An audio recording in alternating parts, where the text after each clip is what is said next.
Hello. Hello, Good everyone. afternoon. And we should have some slides popping. Amazing.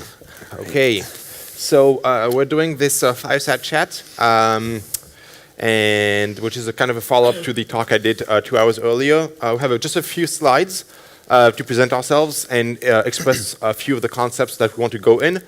But this is mostly for you to be able to ask some questions. So please go on Slido and start asking some questions as early as you feel comfortable. Let's get through it. So I'm Guillaume Cabane. People call me G. I'm the VP of Growth at Drift. Drift is a communication platform for you to talk with your future customers. I'm also an advisor at Segment and many other companies, small startups. And I'm Francis. I'm a founder at MadKudu, where I met Guillaume when he started at Mention. I'm in charge of sales, but I was also very early on building the data science models that were used by G in a lot of his experiments. And I'm here to relate some of the points that he's going to talk about from the perspective of other customers that have been implementing similar processes in order to scale a very high-touch approach to larger customer bases. Cool. And so started working with Guillaume when he was at Mention.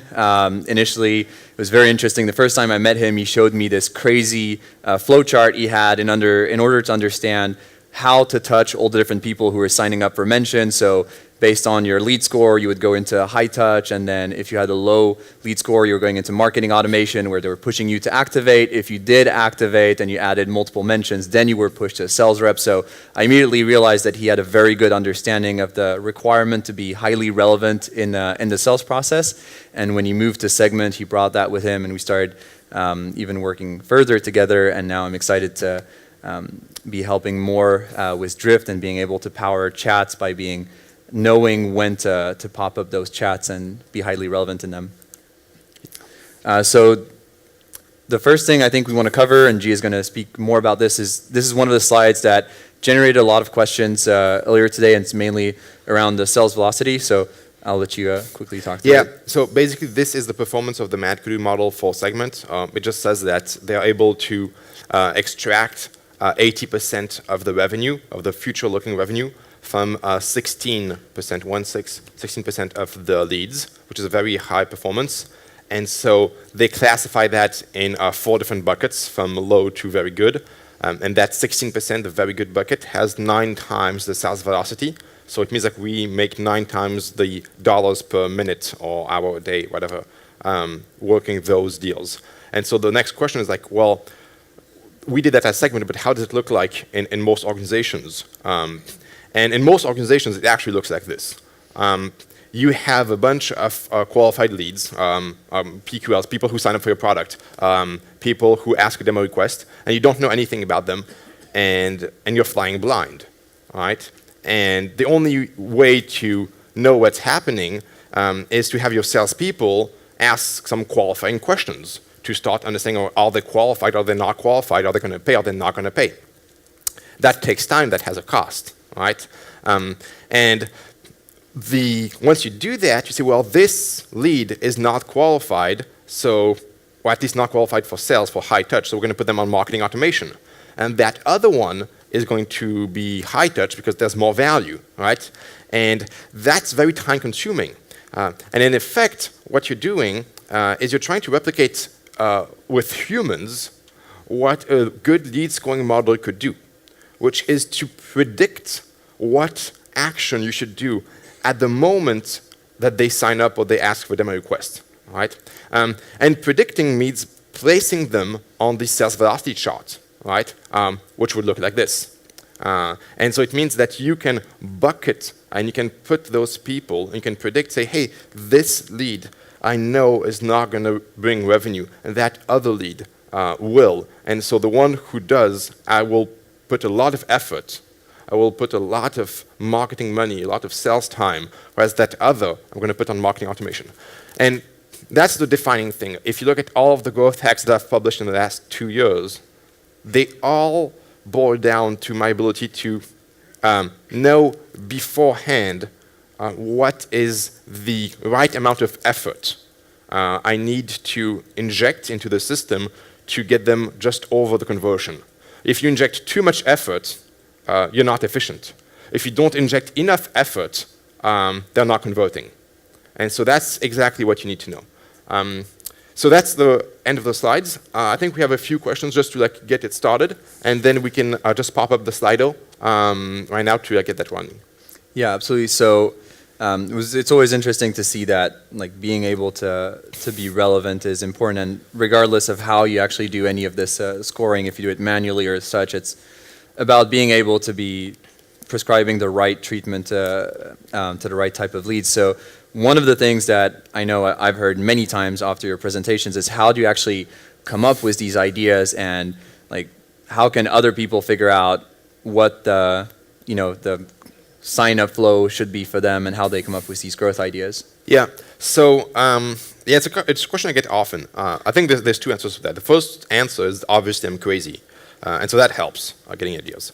The other one is when I joined a new company, for example, I joined Drift 2 weeks ago, I spend a lot of time in sales calls, and my job is to fix funnels that are leaky. All of your businesses have leaky funnels, right? And so I need to understand what's leaking in the funnel.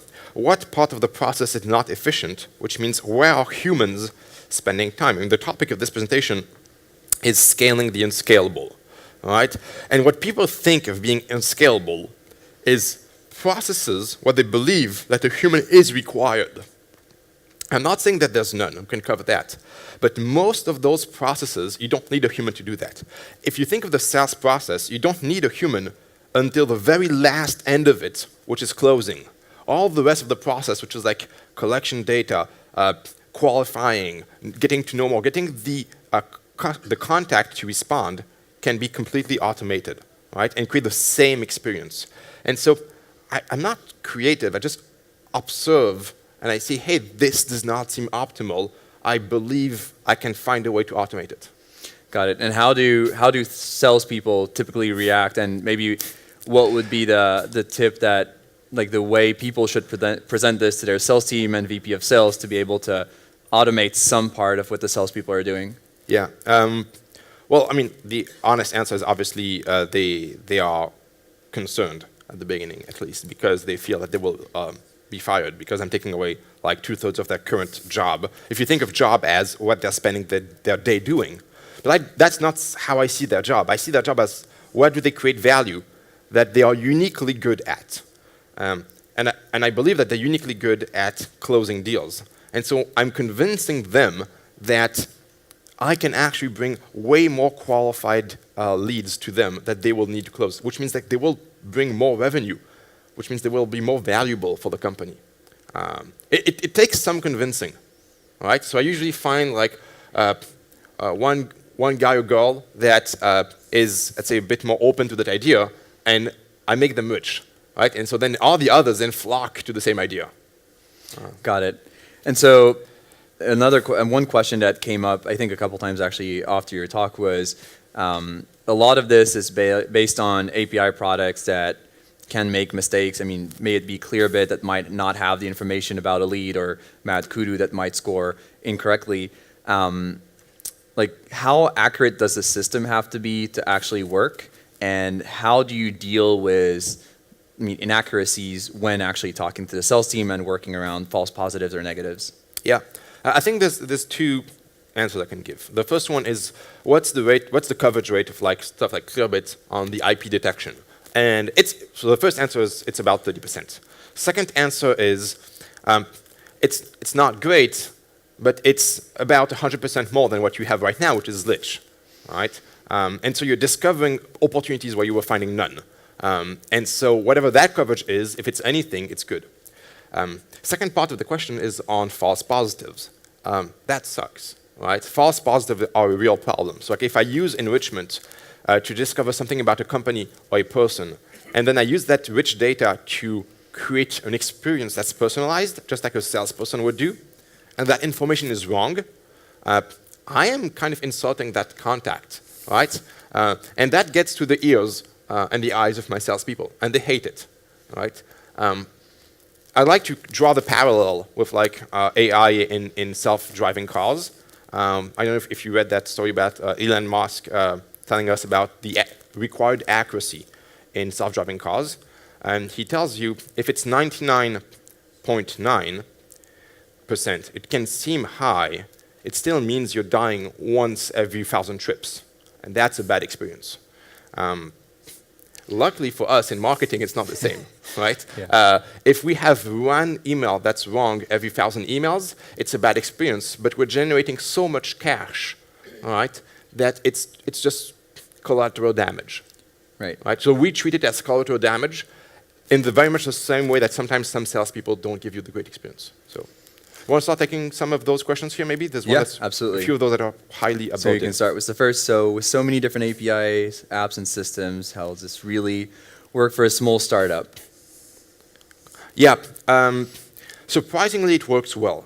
At Mention, so to give you some perspective, this is a growth stage. So at Mention, when I joined, it was a 15% company. And I plugged about 25 different SaaS tools at Mention, most of it through Segment and Zapier. My preference is to take the best in the breed and not a tool that does everything, because that will make my marketing more competitive. Right? If you use a regular tool such as Marketo or Pardot, you're going to have regular marketing, which means that you will lose to your competitors who are doing just more efforts to create a better marketing.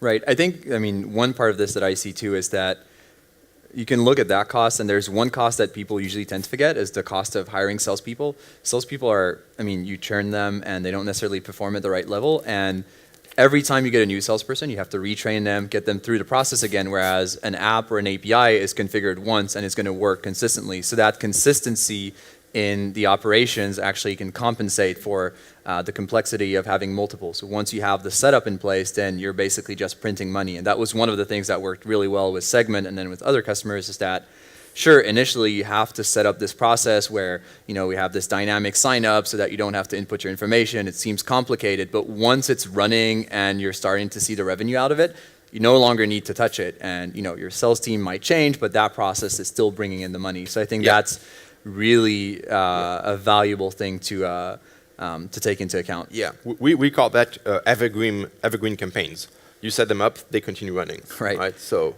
And I think one thing you did really well too was that setting up an A/B test to be able to prove the value of this growth hack was really important, because a lot of these were initially met by skepticism from the sales team, but when you start showing that they're booking more meetings because of these things, then you really start getting the buy-in. I think similar to the question I was asking, I think it's really important when you're starting to design these processes to think about, how do I make sure my sales team is not only seeing the false negatives or the false positives. It's like the self-driving car. 99.9% of the time it works and no one notices.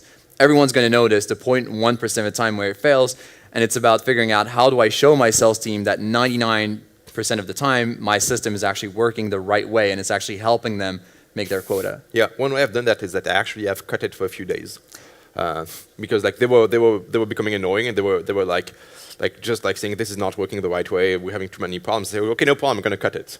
Right? I cut it, I went for 3 days vacation, I came back, they were asking for it all the time and saying that they were very sorry about the comments. So that's one way you could do. Just cut the money machine. I have got a question here for you. What is the minimum number of clients we could think of, visits, traffic, of data, right, that a company needs to be able to train the lead score? Yeah, that's when is MadKudu used? When should we go to MadKudu or another lead scoring model? And I would add to that another one, which is why do people use MadKudu? Why do people like me use MadKudu versus doing it in-house? But both are kind of linked. Right. It's a loaded question. I think the first thing is that however large your volume of leads is per month, you should always look into creating a differentiated experience between your high-quality leads and low-quality leads, regardless of how you actually figure that out. And I think Mark Roberge in his book had a very good idea of even just starting with, what is the lead source, and then what is the size of the company, and based on that, what is the typical ACV and the typical conversion rate, which was starting to go into the sales velocity we talked about. So starting very, very early on to do that separation is really important. And then in terms of being able to train a model, there's one aspect which is having a number of customers, but you don't necessarily have to train a model by going into your Salesforce and looking at the customers you closed. You can also look at what is the definition of your target market. And most of the time, and that's what Guillaume does when he goes to a new company, he asks like, what do you do? What are the questions you ask? So he's trying to figure out what are the definitions of an ICP, and you can do the very same thing to train an algorithm. Would be, if you could close any 100 customers, which would those be? And you take that data set, and now you plug it in comparison to the leads that were not closed, and that actually enables you to train a model. And that's some of the techniques that we use to actually boost our algorithms when we have a set of lead that initially is too low. So ultimately, we can work with anything in terms of lead volume, but lead score really comes into play and is relevant if you have a highly differentiated price points where you have self-serve customers or low-value customers and high-value customers, where you really want to have differentiated experiences. Cool. Next one is we generate more leads, which creates more conversations. How do we scale? How do we tackle the high volume of conversations? How do I deal with that part of the funnel? So that's a great one. So I would just like add something. Supposedly, if I do my job correctly, those are all high-value conversations. They are conversations with exactly the right people who are going to close just with that one conversation. So it's profitable conversations. So one way to say it is, well, if it's profitable, let's just put more bodies behind it. Let's just like hire more salespeople. It's a typical way because they're going to be extremely profitable. But the thing is that as you saw the distribution and like the sales velocity, they're not all, unfortunately, they're not all on the upper right part of the graph. They're distributed along that line of velocities. And if you don't just want to like scale the bodies, another way to do it is to start creating a different approach, experience for people who are a bit lower in the sales velocity. One example is that you can start doing the first steps of the conversation automatically, right? Because you know, with some simple machine learning, you know what you want to answer, you know what question they're doing, right? And if that's wrong, if the machine learning has a low score, you can still default to a human. That's the kind of stuff we're starting to work on at Drift. It's trying to like have some kind of accuracy on the answers in a live chat conversation, so that we can answer the right thing. Of course, if it's a phone call right now, the only option to scale that is to do that through third parties, like Upcall, for example, so that you can actually outsource your call center. That only works for like really low ACVs. You can't put like a call center, a remote call center on like a 3,000 ACV plan. So what would be your tip for a small startup looking to start doing some ABM? It's a good one. I mean, I think it's like anything. I mean, it depends I don't know if the question is like what systems to start looking into. I think the first thing is to understand what you would do manually and then to look into how you would automate the process of ABM. I think it's kind of always the same thing, and that's what Guillaume has done with a lot of his experiments, is before looking at just doing, I don't like the umbrella ABM because everyone in B2B is doing ABM, right? We're selling to companies, right? Business to business, you're selling to an account. So then the question is like, how do I penetrate an account that I have no connection with? And I think the way to start doing that is to start doing it manually. And then once you've done it manually a couple of times, figure out how you actually automate that.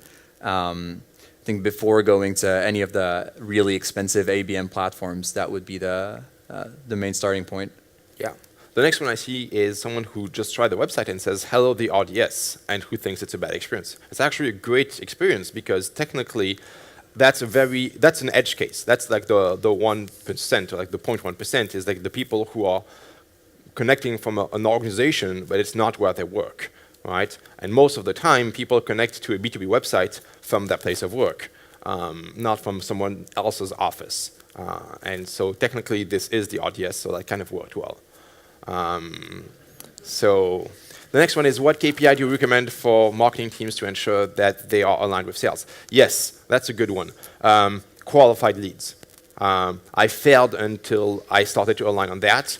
Anything prior to that, like leads, signups, or whatever, it's all BS, right? Any marketer who's half competent can create a huge volume of signups or like contacts by doing like a random marketing activity, they will all be worthless, all right? And if that's how you pay me, I want to join your company because I'm going to get rich.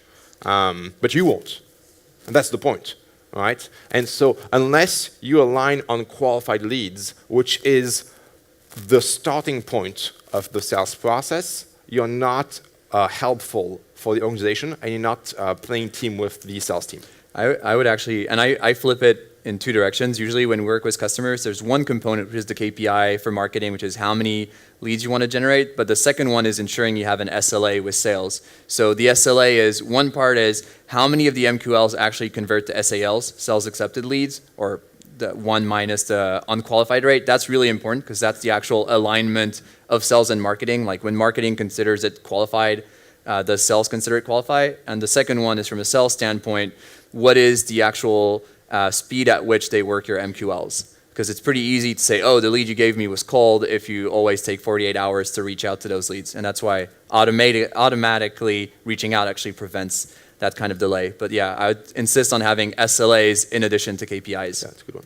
Cool, time's up. Thank you very much. All right, thank you very much.